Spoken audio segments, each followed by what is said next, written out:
left behind. One evening, as the sun was beginning to set, James was pulling a goods train along the main line. He was making excellent time, and the trucks were behaving well. He felt most proud of himself. Ahead, the line curved past a field. James knew that field well. It was the same one where he'd crashed on his first day. "Oh, to be young and foolish," he chuckled. "You'd never catch me coming off the rails now. Trucks don't dare give me trouble." Of course, he'd spoken too soon. The trucks had overheard. "We've plenty of trouble to give," they chuckled, banging their buffers. "Smarten up back there," barked James, bumping them in return.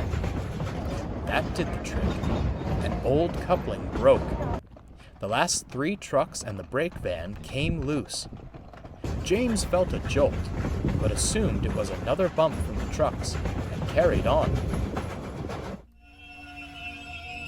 The guard braked the trucks to a halt, then got down from the van. He saw James speeding off down the line. "Oh, for pity's sake," he grumbled. He walked back to the last signal box, putting detonators on the rails as he went.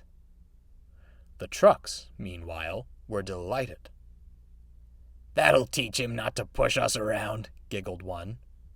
"Why stop there?" smirked another. "He said we don't give him trouble, but we gave it. He said he'd never come off the rails. Let's prove him wrong." "Wouldn't do that if I were you." Sat in the field nearby were more trucks. They were old and filthy, with rotting wood and rust all over. They lay broken and crooked amongst the dirt. "How'd you get there?" asked James's trucks. "Did the very thing you were scheming up," said an old truck. "That James was naive. Let him think he had us under control, then struck. Poor fella's brake blocks caught fire, and we took care of the rest." "Lovely crash it was," cackled an old truck, and the rest laughed hoarsely. "The cranes came," continued the first truck. "They took away our friends who were still on the rails, then rescued James. We were sure we'd be next." It paused dramatically. "Then the crane arms came to rest on the flatbeds, and an engine took them away. They weren't going to rescue us." But, stammered one of James's trucks, "we're indispensable. How could they not rescue you?" "Indispensable?" cried an old truck. "Listen, young'un, the workshops build hundreds of you in the time it takes to fix one steam engine. Why bother with us? Too much effort when they could just make a new truck and be done with it." "So, if we crash," stammered James's trucks, "we'll be—" "Just like us," wheezed an old truck. "I'll never feel rails under my wheels again. If I've even got wheels left. Been buried in earth so long, who knows if they're still there?" The old trucks laughed like hyenas. It sent chills through the frames of James's trucks. They were speechless. A whistle cut through the laughter. James had been flagged down at the station and sent back to retrieve the trucks. "Silly things," he grumbled, bumping them hard. "You could have caused an accident." We're sorry, James," they quivered. James was quite taken aback.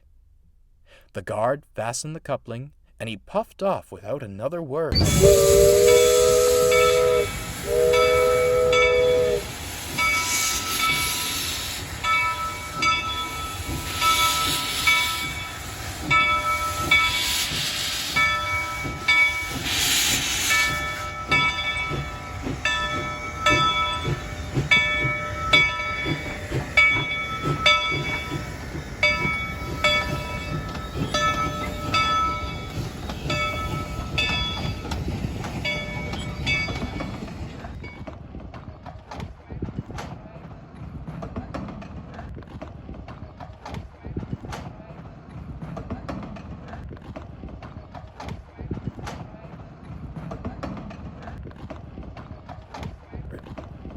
His trucks looked back at the field and shuddered as they were pulled away.